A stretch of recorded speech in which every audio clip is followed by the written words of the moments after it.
The bank manager's hand started shaking the moment he opened that old safety deposit box. For a second, he said nothing. His hands began to tremble. Then he stood up so quickly that his chair rolled backward and hit the wall. "Sir, please wait here," he whispered. I blinked at him in confusion. It was just an old box key my father gave me years ago. I had not used it in decades. But the banker leaned over the documents again, his eyes wide like he had just seen a ghost. Then he slowly turned back to me and whispered something that made my heart stop. "Sir, do you even know what you owned?" I sat there frozen because just 1 hour earlier, I had been a homeless 58-year-old man sitting on a park bench with nothing but a suitcase. My wife had divorced me and she had taken everything, or at least that is what she thought. "My name is Greg Anderson. Most people call me Greg now. I fix engines in my small garage. I fish on weekends at the local lake. I sit on my porch and watch the sunset while drinking beer. People think my life has always been simple, but they do not know the truth. They do not know how close I came to losing everything. And they definitely do not know what happened after that banker looked at my father's papers. To understand how I ended up sitting in that bank chair, staring at a man who suddenly treated me like royalty, we have to go back to the day my wife decided I was worth nothing. That morning started like any other. The sun came through the kitchen window. I was making coffee. My wife Patricia sat at the table reading her phone. Patricia Anderson was a respected woman in our town, active in community groups, sharp dresser, confident smile. But behind closed doors, Patricia had changed over the years. The woman I married 30 years ago had slowly disappeared, and the woman who replaced her was cold. Very cold. "Greg," she said without looking up from her phone. "Yes, honey," I answered while pouring coffee. "We need to talk." Those 4 words can make any husband nervous. I turned off the coffee maker and walked over to the table. Patricia finally looked at me, but the look in her eyes was not the look of a wife speaking to her husband. It was the look of a woman talking to a stranger. "I want a divorce," she said calmly. The room went silent. I laughed a little because I honestly thought it was a joke. "You're funny this morning, Pat," but she did not laugh. "I'm serious, Greg." My hands started to shake. 30 years of marriage, 2 children, a house we built together. And she said it like she was canceling a dentist appointment. "Why, Patricia?" "Because I want a different life." That was all she said. No apology, no explanation, just a different life. Later that afternoon, I learned what that meant. His name was Charles. Charles was 38 years old. He worked as a real estate agent. He had perfect hair, expensive clothes, and a smile that always seemed a little fake. When he walked into our house that evening beside my wife, I felt something break inside my chest. Charles looked around the house like he was inspecting property for sale. "Nice place," he said. Patricia nodded proudly. "It will be ours soon." I stared at them both. "Ours, Greg," Patricia said in a patient voice, like she was talking to a child. "The divorce papers are ready. The house is in my name. The bank accounts are in my name. You will need to move out by the end of the week." The end of the week. 30 years of marriage, 7 days to disappear. I felt dizzy, but the worst part was not the house.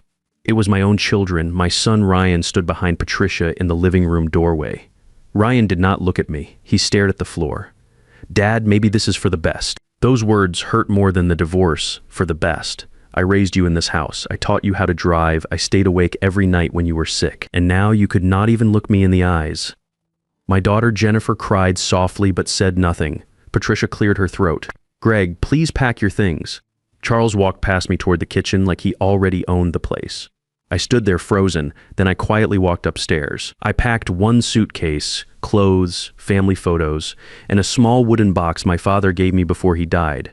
My father was a quiet man named William Harper. He worked hard his whole life, a mechanic, oil on his hands, grease on his boots, but his eyes were always kind. Before he passed away 25 years ago, he handed me that little wooden box. Inside it was a plain safety deposit box key. "Use this only if you truly need it," he told me. I had never used it. Not once, because my father always said something else. "Greg, money can protect you, but dignity protects your soul." So I kept the key hidden away all these years, and that night, as I closed my suitcase, I took the key out and looked at it. It was old. No bank names, no numbers on it, just a small tag with my father's name. William Harper. I slipped the key into my pocket just in case. Downstairs, Patricia was pouring wine for Charles. They laughed together. Ryan was scrolling on his phone. Jennifer had already left the house. I carried my suitcase to the door. Patricia barely looked at me. "Good luck, Greg. Good luck." That was the last thing she said to the man who had spent 3 decades beside her. I stepped outside. The front door closed behind me. Just like that, I was homeless. The night air felt cold on my face. I walked down the street slowly until I reached the park. I sat on a wooden bench, my suitcase beside me, my hands trembling. For the first time in 30 years, I had no home, no wife, no plans, and very little money. I opened my wallet. There were $47 inside. $47. I laughed a little. 30 years of marriage reduced to $47 and a park bench. That was when my hand touched the old key again. My father's key. I stared at it for a long time. Should I really use it? He had told me only to use it if I truly needed it. Well, Father, I whispered to the empty park. I think this counts. The next morning I walked into First National Bank downtown. The building was huge. Marble floors, tall glass windows, people in expensive suits. I felt small walking through those doors, but I walked to the front desk anyway. "Excuse me," I said softly. The young clerk looked at me politely. "How can I help you, sir?" I took out the old key. "I would like to open a safety deposit box that belonged to my father." She frowned slightly. "This key is very old." She called a manager over. His name was Stephen Rodriguez. Tall man, graying hair, serious expression. He took the key carefully. "Where did you get this, sir?" "My father gave it to me." Stephen nodded slowly. "Please come with me." He led me into a secure area with rows of metal boxes. Then he used my key and his master key to open box number 247. When the metal door swung open, I saw thick manila envelopes and old documents. Stephen stepped back to give me privacy. "Take your time, sir." I pulled out the first envelope with shaking hands. Inside were stock certificates, hundreds of them, but I could not understand what they meant. The second envelope contained a letter in my father's handwriting. "Greg, if you're reading this, then something went wrong in your life. I'm sorry it came to that. Your mother and I always worried about you. You have a big heart. You trust people easily, sometimes too easily." My eyes filled with tears instantly. I kept reading. "The documents in this box represent something I built for you over 35 years. I started buying shares of Mitchell Manufacturing in 1965, one small purchase at a time. By the time you started working there in 1988, I owned enough shares to protect your job. But I kept buying more. Greg, by now those shares represent 35% ownership of Mitchell Manufacturing. You are the largest single shareholder." My breath stopped. Mitchell Manufacturing? The company I had worked at for 35 years. The company where I fixed machines and engines every day. My father had been buying shares the entire time. The letter continued. "If you're reading this, it means Patricia has probably hurt you. I never trusted that woman completely. She is smart, but she is selfish. I set up these investments to protect you, Greg. Use them wisely. Use them to protect yourself and your family. But remember what I always taught you. Money can protect you, but dignity protects your soul. Do not use this power for anger. Use it for justice. Love always, your father." I sat there in that small room crying like a baby. My father, the quiet mechanic who came home every evening with grease on his hands, had been protecting me for decades. I looked at the stock certificates again. 35% of Mitchell Manufacturing. That made me the largest shareholder of the company where I had worked for 35 years. The company that employed 800 people in our town. The company Patricia probably thought she could never touch. Stephen Rodriguez knocked softly on the door. "Sir, are you all right?" I wiped my eyes and nodded. "Stephen, can you help me understand something?" "Of course. What do these stock certificates mean exactly?" He looked at the papers carefully. "Sir, these represent 35% ownership of Mitchell Manufacturing. That makes you the largest individual shareholder." My heart began to beat faster. "What does that mean in practical terms?" Stephen folded his hands. "It means you have significant influence over company decisions. The board of directors must listen to you. In many cases, you can block major decisions or demand information." I leaned back in the chair. "Stephen, there's something else you should know." "Yes, sir. Mitchell Manufacturing is where I have worked for the last 35 years. Stephen's eyes widened. "Sir, are you saying you have been an employee of a company you partially own?" "That is exactly what I'm saying. And I never knew it." Stephen looked impressed. "Your father was a very smart man." Yes, he was. I spent the next hour learning about shareholder rights and responsibilities. Stephen explained that Mitchell Manufacturing's board of directors had been trying to contact the mystery shareholder for years. They send annual reports and meeting invitations to a post office box, but no one ever responds. "That post office box belongs to your father's estate," Stephen said, "which now belongs to you." My mind was spinning. I could influence the company. I could demand to see financial records. I could attend board meetings. But most importantly, I had power, real power. For 35 years, I had been just Greg, the mechanic.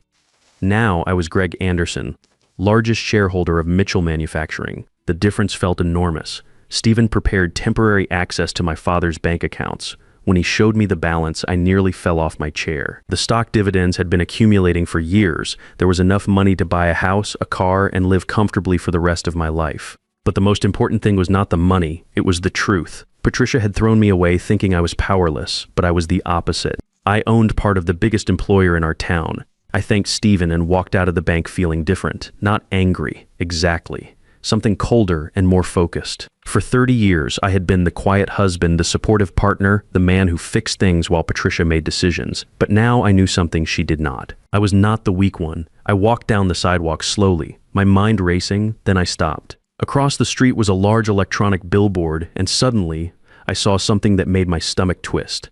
A smiling photo of Patricia and Charles. It was an advertisement for a real estate open house. Thompson Properties, your dream home awaits, hosted by Charles Davis. The event was happening tonight at the Mitchell Manufacturing Employee Credit Union, only 2 blocks away, and suddenly a strange idea formed in my mind. What if I went not as the husband she threw away, but as the shareholder she never knew existed? My heart began to beat faster. For 30 years I had lived quietly beside that woman. Maybe it was time she finally met the real Greg Anderson. But first, I needed help. I remembered my old supervisor at Mitchell Manufacturing, Anthony Martinez. Tony had worked his way up to plant manager over 25 years. More importantly, Tony was honest. If something was wrong at the company, he would know. I drove to Mitchell Manufacturing and asked to speak with Tony privately. When I told him about the stock certificates, his face went pale. "Greg, are you serious? 35% ownership?" I showed him copies of the documents Stephen had prepared. Tony whistled low. "Greg, this explains so much." "Explains what?" "There have been some strange financial decisions over the past 2 years. The board has approved investments that do not make sense, money going to consulting firms that nobody can track down." Tony leaned forward. "We all suspected something was wrong, but without the major shareholder present, we could not investigate properly." I felt my chest tighten. "What kind of investments?" Tony pulled out some papers from his desk. "Look at this, $180,000 paid to something called Davis Investment Consulting for financial planning services." My blood went cold. Davis, as in Charles Davis. Tony continued, "There are 3 more payments just like it. Different company names, but all connected to the same address." I stared at the documents. Patricia and Charles had been stealing from Mitchell Manufacturing. From my company, from the company that employed half our town. Tony shook his head. "Greg, if this is fraud, it could destroy Mitchell Manufacturing. All those families depend on us." I nodded grimly. "Tony, I need you to do something for me." "What? Call an emergency board meeting for tomorrow morning. Tell them the major shareholder will finally attend." That evening, I sat in my truck outside the credit union building. Through the windows, I could see Patricia and Charles mingling with potential homebuyers. Patricia wore a red dress and high heels. She looked confident, successful, like someone who had made all the right decisions in life. Charles worked the room in his expensive suit, shaking hands and passing out business cards. They had no idea that 35% of Mitchell Manufacturing was sitting in a pickup truck across the street. I started the engine and drove home to my small motel room. Tomorrow would be the day everything changed. The next morning, I put on my best shirt and tie. Then I drove to Mitchell Manufacturing's executive building. I had worked in the factory for 35 years, but I had only been to the executive offices twice. Once when I was hired, and once when I received a 25-year service award. Today was different. Today I walked through those doors knowing something no one inside that building knew. I owned more of this company than anyone else. The security guard recognized me. "Morning, Greg, heard you were coming to the board meeting. Word travels fast around here." The elevator ride to the executive floor felt longer than it really was. When the doors opened, I saw a wide hallway with thick carpets and large windows that looked over the entire town. Tony Martinez met me at the elevator. "Ready for this, Greg?" "As ready as I will ever be." He led me to a large conference room with a long wooden table. 7 board members were already seated. They all stood when I walked in. Some looked curious. Some looked nervous. The board chairman, an elderly man named Daniel Wilson, smiled warmly. "Mr. Anderson, we have been trying to meet with you for years." I sat at the head of the table. "Gentlemen, I apologize for my absence. I only recently learned about my father's investments." Daniel nodded. "Mr. Anderson, we have some serious concerns about recent company expenditures. We hoped you could help us address them. That is exactly why I'm here." Tony placed the financial documents on the table in front of me. I looked at the papers showing payments to Davis Investment Consulting and 3 other fake companies, all totaling $720,000, all connected to Charles Davis. Gentlemen, I said calmly, these payments appear to be fraudulent. Several board members leaned forward. The consulting services listed here were never provided to Mitchell Manufacturing. Furthermore, I believe these payments were approved without proper shareholder authorization. Daniel Wilson frowned. Mr. Anderson, how can you be certain? Because I know Charles Davis personally. He is not a financial consultant. He is a real estate agent. And he is currently having an affair with my wife. The room went completely silent. I continued, my wife Patricia has had access to company information through my employment here. She and Charles have been using that information to create fake consulting companies and steal money from Mitchell Manufacturing. Tony spoke up. Greg is right. I have been tracking these payments for months. They all go to the same address. Charles Davis's office address. The board members exchanged worried looks. Daniel Wilson cleared his throat. Mr. Anderson, if this is true, we are looking at serious criminal fraud, I know, and I believe there is more. I think they plan to steal even more money after my divorce was finalized. That is why Patricia was so eager to get me out of the house quickly. She needed me away from anything connected to the company. Daniel nodded grimly. What do you recommend we do? I looked around the table at these 7 men who had been trying to protect the company for years. Call the police. Freeze all payments to these fake companies, and prepare to file criminal charges against Patricia Anderson and Charles Davis for theft and fraud. 2 hours later, Detective Sarah Collins arrived at Mitchell Manufacturing with a team of financial investigators. She was a serious woman in her 40s who specialized in corporate fraud cases. Detective Collins listened carefully as we explained the situation. Then she asked to see all the financial records and documents. Tony and I provided everything we had found. Detective Collins studied the papers for a long time. Mr. Anderson, this appears to be systematic fraud spanning 2 years. The fake consulting companies, the forged invoices, the unauthorized payments. This is a felony case. My heart was beating hard, but not from nervousness, from something that felt like justice finally arriving. Detective Collins continued. We will need to arrest both Patricia Anderson and Charles Davis for theft, fraud, and conspiracy. But first, we need to freeze their assets to prevent them from hiding the stolen money. She looked at me directly. Mr. Anderson, are you prepared to testify against your wife? I thought about that question. 30 years of marriage, 2 children together, a lifetime of shared memories. But then I remembered sitting on that park bench with $47, feeling like the world had thrown me away. Yes, detective, I am prepared to testify. Within an hour, police had search warrants for both Patricia's accounts and Charles's business records. Detective Collins called me that afternoon with an update. We found the money, Mr. Anderson. Charles Davis had been moving it through several accounts, but it is still recoverable. Most of the $720,000 is intact. Additionally, we found evidence they were planning to steal another $400,000 after your divorce was finalized. That evening, I sat in my motel room watching the local news. The arrests were the top story. Local real estate agent and accomplice arrested in corporate fraud scheme. They showed Charles being led away in handcuffs from his office. They showed Patricia being arrested at our old house, the house where she had told me I was worth nothing. The reporter said both suspects were charged with felony theft and could face up to 10 years in prison. I turned off the TV and sat quietly for a long time. I did not feel angry anymore. I felt something simpler, peace. The next morning, my phone rang. It was my son, Ryan.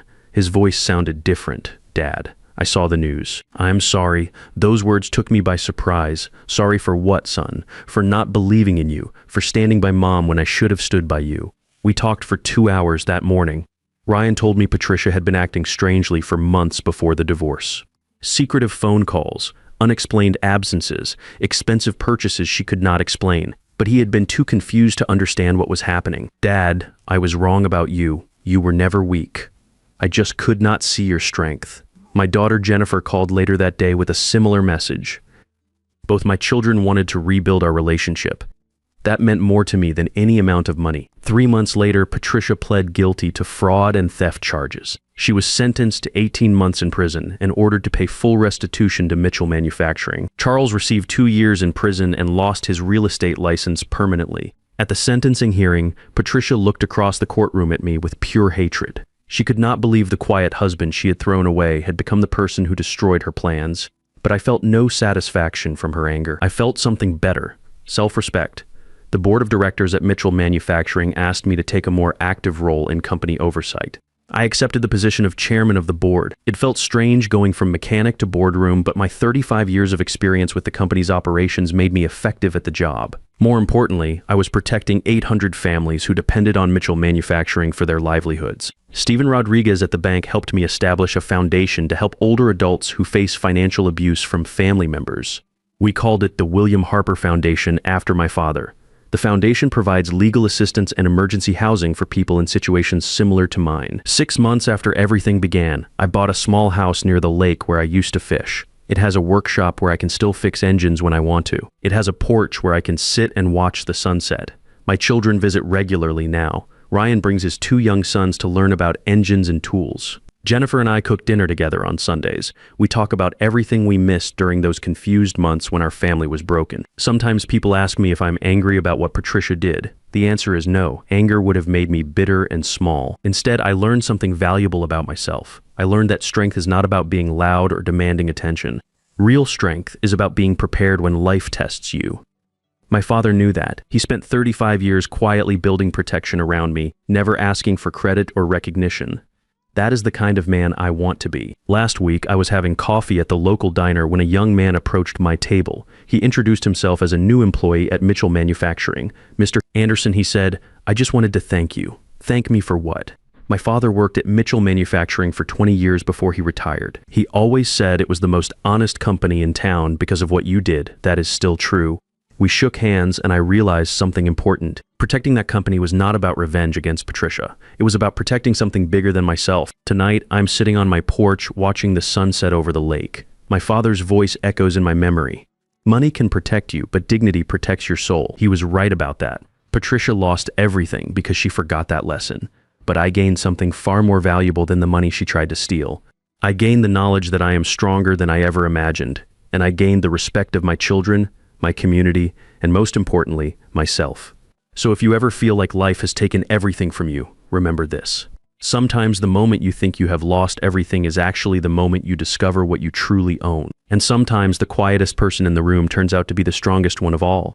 Sometimes the people who underestimate you the most are the ones who end up giving you the greatest gift, the motivation to prove them wrong and discover your own true worth. Real power isn't about controlling others or flaunting wealth. It's about having the quiet confidence to protect what matters and the wisdom to use your strength for justice, not revenge. The most dangerous assumption you can make about someone is that their silence means weakness because the quietest waters often run the deepest. And the humble mechanic might just own the whole factory. When life strips everything away from you, it's not destroying you, it's revealing who you really are underneath all the roles and expectations. And sometimes that person is far stronger than anyone imagined. The difference between a victim and a victor isn't what happens to you, it's how you choose to respond when you discover you have more power than you ever knew existed.